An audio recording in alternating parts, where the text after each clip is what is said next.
အားလုံးပဲမင်္ဂလာပါခင်ဗျာအောင်မြတ်တာ channel လေးကနေပြန်လဲကြိုဆိုလိုက်ပါတယ်ဒီနေ့မှာတော့စာရေးဆရာဇေယနာရာမညာရေးသားထားတယ်အောင်မြတ်တာနဲ့တိုက်ဆက်သာသနာဆိုတဲ့ဇလံအသစ်လေးကို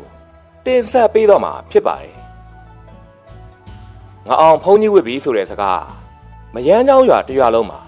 နေချင်းပြန့်နှံ့သွားခဲ့တယ်တချို့ကရပ်ပိုင်းမဲ့ဝစ်မှာလို့ပြောသလိုတချို့ကြတော့လေလူကြားလို့ကောင်းအောင်လို့ဟန်ပြလောက်တာပါဆိုပြီးပြောနေခဲ့ကြတယ်ငါအောင်ကတော့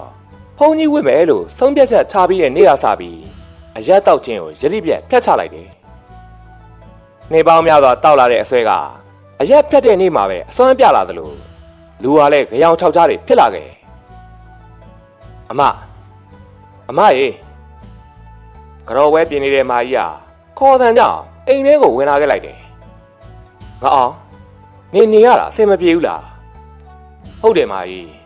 စိတ်ထဲကလည်းနေလို့အဆင်မပြေဘူးနေရလဲဟဲ့မနှက်ဖန်မဲ့ရဟန်းကတော့မှာဆိုတော့အတတ်နိုင်တော့ထိန်းကြည့်ပါအောင်မောင်လေးရယ်စိတ်ထဲကနေပြီးတော့တရဏဂုံ၃မောက်ရွတ်ပြီးအိတ်ကြည့်ပါလားအဲမှာအတတ်နိုင်တော့ကြိုးစားပြီးအိတ်ကြည့်ပါမယ်မာကြီးနဲ့စကားသာဖြတ်လိုက်ပြီးတော့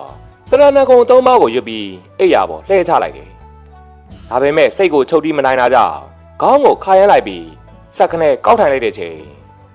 အိယာချင်းရင်မှာတော့တေးမလေးခေထိုင်ပြီးတော့သူ့ကိုစိုက်ကြည့်နေတဲ့အဖိုးတယောက်ကိုမြင်လိုက်ရတယ်ခမရဘာလို့လဲကျုပ်အိမ်ထဲကိုဘလို့လုပ်ပြီးရောက်နေရလဲမင်းခံစားနေရတာတွေကိုမကြည့်ရလို့စေးမြစ်တုံးလေးလာပေးတာကွာအဖိုးကအိယာပေါ်မှာလက်တစ်စစ်တတာရှိတဲ့အနီရောင်စေးမြစ်တစ်ခုချပေးပြီးတော့မျက်စိရှိမှလည်းပျောက်ကွယ်သွားခဲ့တယ်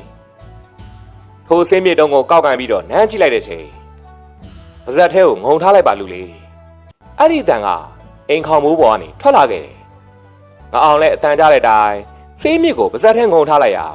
ပြိုတက်နေတဲ့ခံစားချက်တွေပျောက်ကွယ်သွားပြီးတော့လူဝါလဲနေသားထိုင်သာရှိသွားခဲ့တယ်စေးမြစ်ကိုငုံထားရင်းနဲ့နေရန်ကိုမိထားတဲ့ချိန်မျက်စိကတဖြည်းဖြည်းမှေးစင်းလာပြီးတော့ခန္ဓာကိုယ်မှာရှိတဲ့အကြောအချင်းတွေပြေလျော့ပြီးအိပ်ပျော်သွားခဲ့တယ်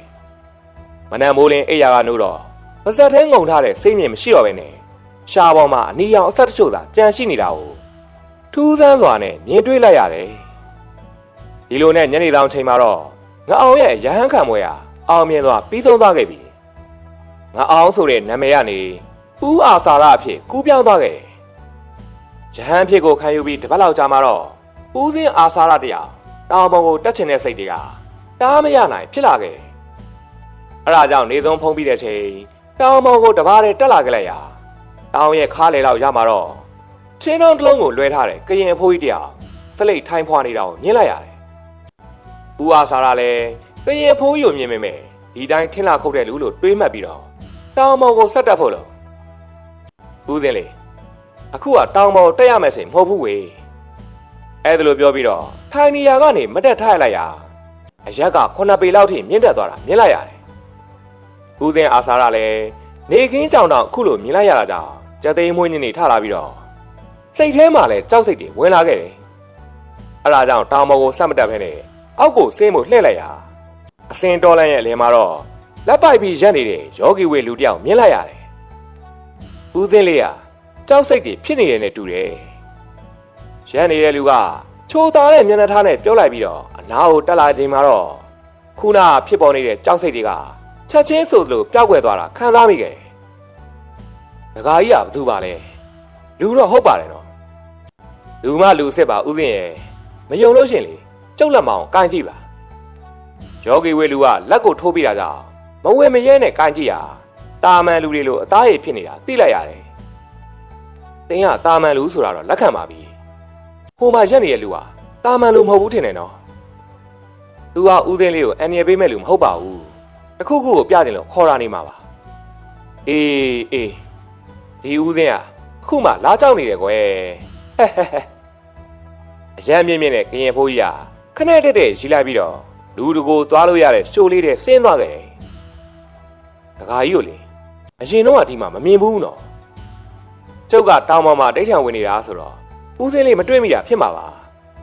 ထားလိုက်ပါဦးစင်းလေးကိုလာပင့်တဲ့သူနောက်လိုက်သွားကြရအောင်ယောဂီဝေလူကဦးစင်းအာစာရရဲ့လက်ကိုစက္ကနဲ့ဆွဲယူပြီးတော့ရှိုးရဲကိုဥဆောင်ခေါ်သွားခဲ့တယ်။ကရင်ဖိုးကြီးခေါ်တဲ့နောက်ကို နိုင်ဝက်ခန့်လိုက်သွားပြီးချိန်မှာတော့ရင်းကြီးထက်ထက်တက်နေတဲ့၄တောင်နှက်ကုန်းတစ်ခုကိုမြင်လိုက်ရတယ်